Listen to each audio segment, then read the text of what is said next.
Oui, cette table ronde en est à sa deuxième édition. Et pourquoi le thème? Parce que au plan international, les Nations Unies ont défini l'implication des personnes handicapées dans les relances de nos politiques publiques dans tous les pays du monde. Parce que l'inquiétude aujourd'hui est de savoir au plan économique comment les personnes les plus vulnérables vont s'en sortir.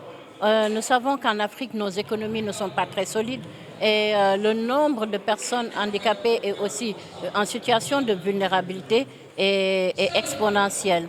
Et qu'au Sénégal, le président de la République, son Excellence M. Macky Sall, n'a pas attendu cette inquiétude des Nations Unies. C'est depuis l'année dernière que nous sommes dans une dynamique de relance économique inclusive qui prend en compte toutes les personnes au Sénégal qui ont besoin de travailler et voilà, de vivre dans la dignité.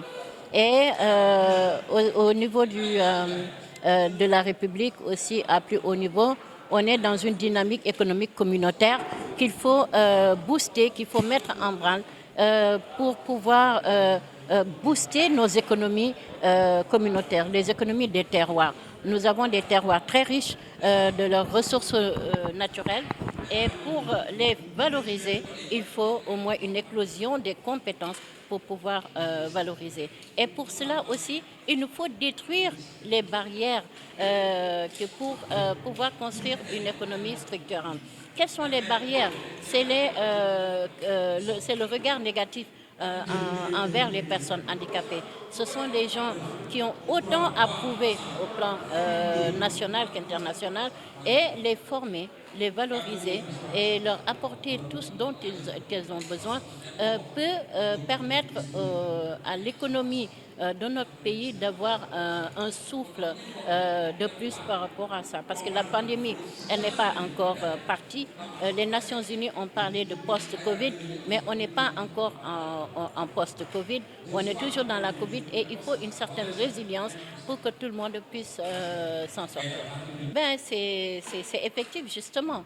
Tout à l'heure, la formatrice a parlé de chiffres. Elle a donné plus de 1000.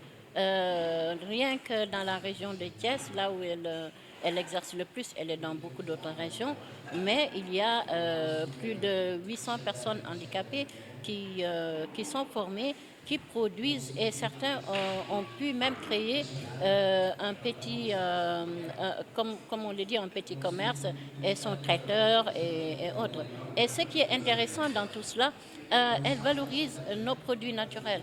Aujourd'hui, elles sont capables de faire des confitures de bouillie, de goyave, de guitare, voilà, des produits que nous avons qui nous sont propres à nous. Et aujourd'hui que l'Occident est en train de rechercher pour aussi achalander ces rayons. Et ce qui nous a beaucoup plus motivés d'ailleurs avec les partenariats comme certaines grandes surfaces, les rayons peuvent être beaucoup plus riches avec nos produits des terroirs. Et pour ça, il faut vraiment forcer, capaciter davantage pour permettre à ces personnes handicapées et aux d'autres qui ne sont pas handicapés, mais des jeunes en situation de vulnérabilité, les femmes vulnérables et autres, à produire ce que nous avons de plus cher dans notre pays pour pouvoir achalander nos commerces.